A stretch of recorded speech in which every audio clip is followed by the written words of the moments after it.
நண்பர்களே, அனைவருக்கும் வணக்கம். இது ஒரு நிமிட கதை. அது ஒரு இரவு நேரம்.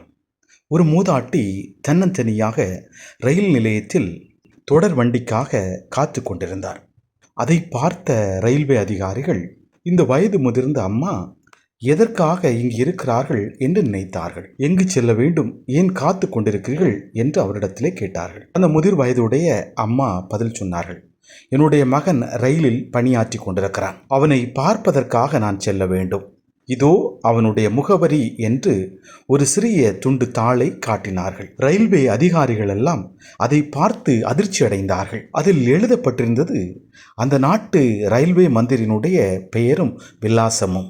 எனவே அவர்கள் அவரை அழைத்து, எல்லா தொடர் வண்டியும் சென்றாகிவிட்டது, இனி நாளை காலையில்தான் என்று சொல்லி அவர் ஓய்வெடுப்பதற்கு ஏற்பாடு செய்து அடுத்த நாள் காலையிலே அவரை அனுப்பி வைத்தார்கள். ஆம் நண்பர்களே, இப்படியும் பணி செய்யும் அமைச்சர்கள் இந்நாட்டிலே இருந்திருக்கிறார்கள்.